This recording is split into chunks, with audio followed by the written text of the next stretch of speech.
60년의 세월을 되돌아보십시오. 우리는 젊은 시절 돈을 쫓고 자식을 키우고 남의 시선을 신경 쓰며 체면을 차리느라 정작 자신의 영혼을 돌볼 틈이 없었습니다. 하지만 60이라는 분기점에서 뒤를 돌아보면 어떻습니까? 그토록 집착했던 걱정과 두려움, 화가 났던 일들이 지금 보면 사실 얼마나 사소했는지 느껴지실 겁니다. 인생 별거 없다는 말은 포기가 아닙니다. 이것은 당신을 평생 짓눌러온 자아를 산산조각 내어 털어버리는 궁극의 해방입니다. 60세 이전의 삶이 복잡한 투쟁이었다면 이후의 삶은 단순한 향유가 되어야 합니다.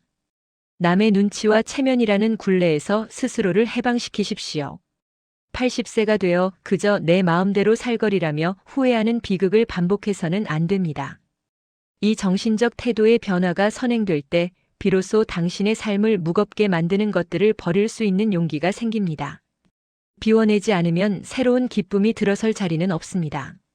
노년의 삶을 무겁게 만드는 세 가지를 반드시 버리십시오. 첫 번째는 부질없는 욕심입니다.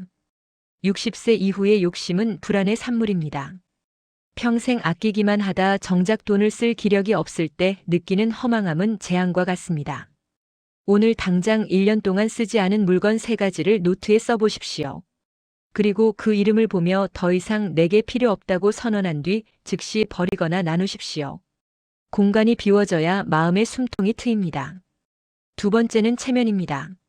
사람들은 생각보다 당신에게 관심이 없습니다. 남에게 피해를 주지 않는다면 당신이 무엇을 입고 무엇을 하든 그것은 오로지 당신의 자유입니다. 체면을 버리는 순간 진짜 인생이 시작됩니다. 세 번째는 과거에 대한 집착과 미련입니다. 그때 그랬더라면이라는 생각은 현재의 생명력을 갉아먹는 독입니다. 그때는 그게 최선이었다고 과거를 인정하고 현재를 망치지 않도록 차단하십시오. 이렇게 정신적인 독소를 비워낸 자리에 우리는 나이보다 젊게 살 수 있는 새로운 생명력을 채워 넣어야 합니다. 그럼 이제 나이보다 젊게 살아갈 수 있는 방법을 알려드리겠습니다. 정신적 자유를 누리기 위해서는 몸이 뒷받침되어야 합니다. 비용 대비 가장 높은 행복을 주는 5가지 습관을 철저히 실천하십시오. 첫째로 규칙적인 수분 섭취로 식사 전후를 제외한 시간에 하루 6컵에서 8컵의 물을 마십시오. 식사 전후에 물을 마시면 포도당 흡수 속도가 빨라져 혈당과 인슐린 농도를 높이는 부작용이 있습니다. 이 시간을 피해 규칙적으로 물을 마시는 것만으로도 대사가 촉진되고 노폐물이 배출됩니다. 두 번째로 30분 바르게 걷기로 지속적인 걷기는 당뇨, 고혈압 등 만성질환의 80%를 예방합니다. 무엇보다 뇌세포를 활성화하고 스트레스를 제거하는 가장 저렴하고 강력한 보약입니다. 병원비보다 운동화 한 켤레가 훨씬 싸다는 사실을 명심하십시오. 세 번째로 면역력을 높이는 웃음을 소리내어 웃으십시오. 웃음은 식욕을 돋우고 면역력을 향상시키는 최고의 항암제입니다. 네 번째로 8시간 수면에 절대적으로 지켜 잠을 주무셔야 합니다. 뇌의 노폐물을 청소하고 내일의 기운을 만드는 필수 과정입니다. 반드시 하루 8시간의 수면을 확보하십시오. 5번째로 미움을 버리는 마음을 실천하세요. 누군가를 미워하는데 에너지를 쓰기엔 남은 시간이 너무나 아깝습니다.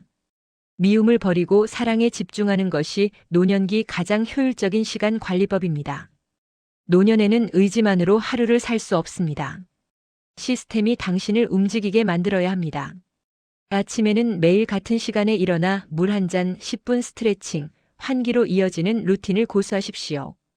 고민 없이 몸이 움직이게 하면 하루의 시작이 안정됩니다.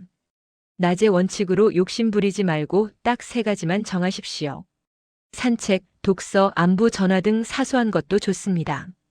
중요한 것은 이 3가지를 마친 후 나 자신을 충분히 칭찬하는 것입니다. 이 작은 성취감이 노년의 자존감을 지탱합니다. 저녁엔 하루의 정리를 하세요. TV의 소음 대신 30분간의 성찰을 해보십시오. 오늘 감사했던 일 3가지를 기록하며 하루를 마감하면 삶의 밀도가 달라집니다. 개인의 루틴이 확립되었다면 이제 당신의 에너지를 깎아먹는 외부 요인, 즉 관계의 구조조정이 필요합니다. 노년기는 사람들과의 관계가 살아가는 필수 조건입니다. 모든 사람과 잘 지내려는 강박을 버리고 의무적 관계에서 선택적 관계로 과감히 전환하십시오.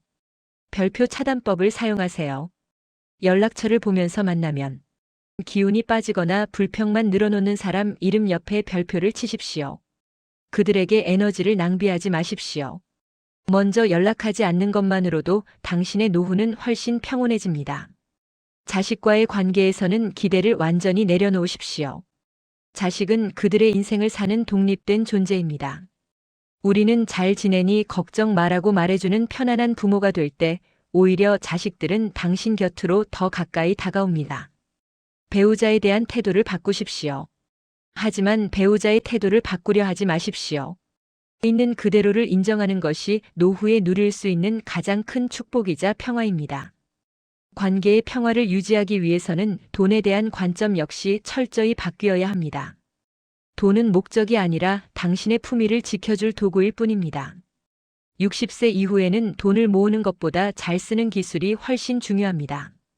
7대 2대 1로 자산 배분 원칙을 정하세요.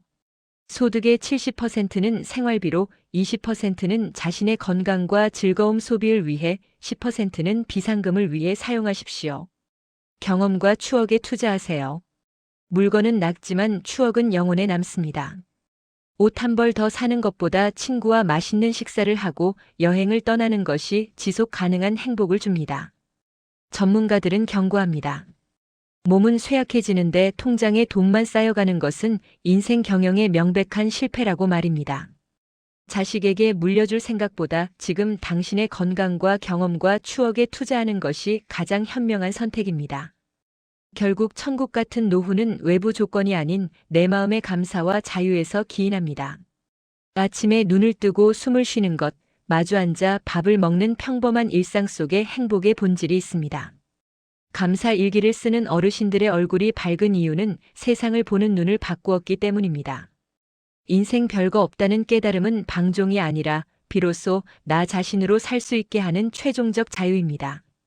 삶을 단순하게 정리하고 기록하며 살아갈 준비를 하는 과정은 역설적으로 지금 이 순간을 가장 깊고 아름답게 만듭니다. 죽음을 수용할 때 비로소 오늘이라는 선물이 얼마나 소중한지 깨닫게 됩니다. 여러분은 이미 충분히 잘 살아오셨습니다. 이제는 무거운 짐을 내려놓고 가볍게 사십시오. 복잡하게 사는 사람은 스스로를 괴롭히지만 단순하게 사는 사람은 매일이 천국입니다. 오늘 제가 해드린 이 이야기대로 루틴을 정하고 하루를 실천하며 노년의 삶을 가꾸어 갈 때 나이보다 젊게 살아갈 수 있으면 행복하게 살아갈 수 있음을 기억하세요. 오늘도 이 영상이 도움이 되셨다면 좋아요, 구독, 알림 설정하시면 유익한 정보를 놓치지 않고 보실 수 있습니다. 감사합니다.